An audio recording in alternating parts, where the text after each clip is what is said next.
ಭವಂತು ಸುಖಿನಃ. ಇಂದು ಶ್ರೀ ವಿಶ್ವಾವಸು ನಾಮ ಸಂವತ್ಸರೆ ಉತ್ತರಾಯಣೆ ವಸಂತ ಋತೌ ಚೈತ್ರ ಮಾಸೆ ಶುಕ್ಲ ಪಕ್ಷೆ. ಇಂದು ಏಪ್ರಿಲ್ 4ನೇ ತಾರೀಕು ಶುಕ್ರವಾರ, ಸಪ್ತಮಿ ತಿಥಿ. ಇಂದಿನ ಭವಿಷ್ಯವನ್ನು ನೋಡೋಣ. ಇಂದು ಕುಜ ಕರ್ಕ ರಾಶಿಯನ್ನು ಪ್ರವೇಶ ಮಾಡ್ತಾ ಇದ್ದಾನೆ. 1.5 ವರ್ಷದ ಮೇಲಾಗಿದ್ದು ಕುಜ ಕರ್ಕ ರಾಶಿಗೆ ಬಂದು.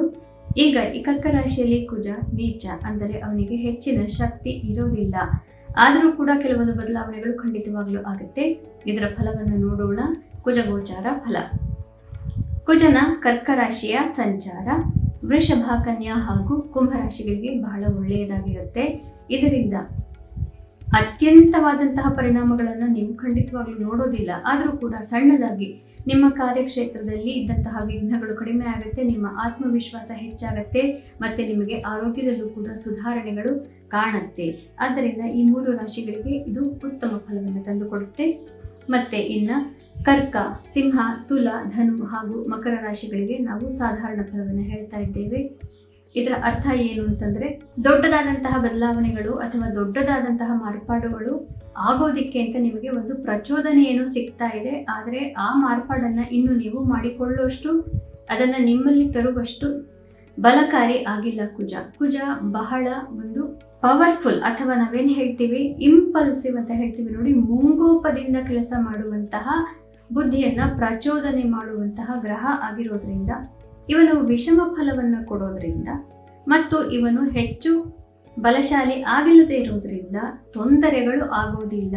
ಆದರೆ ಸಣ್ಣ ಪುಟ್ಟ ಕೆಲಸಗಳಂತೂ ನಡೆಯುತ್ತೆ. ಇದರ ಅರ್ಥ ಈ 5 ರಾಶಿಗಳಿಗೆ ಅಡಚಣೆ ಇದ್ದಿದ್ದು ನಿಮಗೆ ಗೊತ್ತಾಗ್ತಾ ಬರುತ್ತೆ. ಆದರೆ ನಿಮ್ಮ ಮನಸ್ಸಿಗೆ ಘಾಸಿಯಾಗದಂತೆ, ಸಮಾಜದಲ್ಲಿ ನಿಮ್ಮ ಘನತೆಗೆ ತೊಂದರೆ ಆಗದಂತೆ ಮಾರ್ಪಾಡುಗಳನ್ನು ಮಾಡಿಕೊಳ್ಳೋಕ್ಕೆ ಇವಾಗ ಒಂದು ಅವಕಾಶ. ಇದನ್ನು ನೀವು ಮಾಡ್ಕೋಬೇಕಾಗತ್ತೆ. ಇಲ್ಲದೆ ಹೋದರೆ ಜಗಳ ಆಡಿ ಬೇರೆಯವರು ನಿಮ್ಮ ಮೇಲೆ ಬಲವಂತವಾಗಿ ನಿಮ್ಮ ವ್ಯಕ್ತಿತ್ವದಲ್ಲಿ ಬದಲಾವಣೆಯನ್ನು ತರ್ತಾ ಇದ್ರು, ಅದು ಈಗ ಆಗೋದಿಲ್ಲ. ಆದ್ದರಿಂದ ಭಗವಂತನಿಗೆ ಧನ್ಯವಾದ ಹೇಳೋದನ್ನು ಮರೆಯೋದು ಬೇಡ ಎಲ್ಲರೂ. ಇನ್ನು ಮೇಷ, ಮಿಥುನ, ವೃಶ್ಚಿಕ ಹಾಗೂ ಮೀನ ರಾಶಿಗಳಿಗೆ ವಿಷಮ ಫಲ ಸ್ವಲ್ಪ ಅಂತಂದ್ರೆ ಏನು ಅಂತಂದ್ರೆ, ಈಗ ಕುಜ ನೀಚ ಆಗಿರೋದ್ರಿಂದ ವಿಷಮ ಫಲ ಒಳ್ಳೆಯದಾಗಿ ಪರಿಣಮಿಸುತ್ತೆ. ಇದರ ಅರ್ಥ ಏನು ಅಂತಂದರೆ, ಕುಜ ಇವರಿಗೆ ಮನಸ್ಸಿಗೆ ಒಂದು ಘಾಸಿಯನ್ನು ತರ್ತಾ ಇದ್ದ.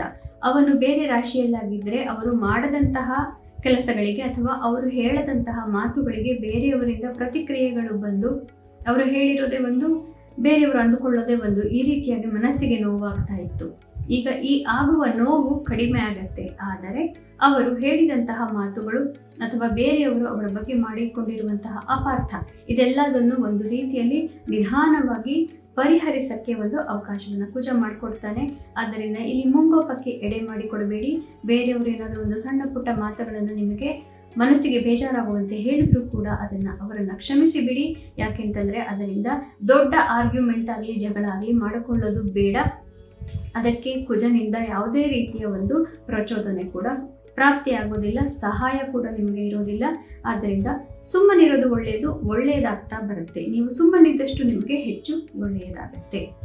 ಪುನಃ ನಾಳೆ ನಾನು ನಿಮ್ಮ ಭವಿಷ್ಯದೊಂದಿಗೆ ನಿಮ್ಮ ಎದುರಿಗೆ ಬರ್ತೇನೆ. ಅಲ್ಲಿವರೆಗೂ ನಮ್ಮ ಚಾನಲನ್ನು ನೋಡ್ತಾ ಇರಿ. ಮತ್ತು ನಿಮಗೇನಾದರೂ ಸಂದೇಹಗಳಿದ್ದರೆ ಅದರಲ್ಲಿ ಕಾಮೆಂಟ್ ಮಾಡಿ, ಖಂಡಿತವಾಗ್ಲೂ ನಾವು ಅದನ್ನು ಪರಿಹರಿಸ್ತೇವೆ. ಕನ್ಸಲ್ಟೇಷನ್ಗೂ ಕೂಡ ನಾವು ನಮ್ಮ ನಂಬರನ್ನು ಚಾನಲ್ಗಳಲ್ಲಿ ಪ್ರಸಾರ ಮಾಡ್ತೇವೆ.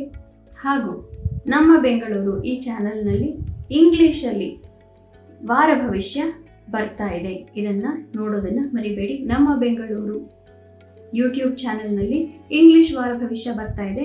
ಯಾರ್ಯಾರಿಗೆ ಇಂಗ್ಲೀಷಲ್ಲಿ ಕನ್ನಡಕ್ಕಿಂತ ಹೆಚ್ಚು ಚೆನ್ನಾಗಿ ಅರ್ಥವಾಗುತ್ತೋ ಖಂಡಿತವಾಗ್ಲೂ ಅಲ್ಲಿ ಹೋಗಿ ವಾರ ಭವಿಷ್ಯವನ್ನು ತಿಳ್ಕೋಬಹುದು. ಎಲ್ಲರಿಗೂ ಶುಭಮಸ್ತು.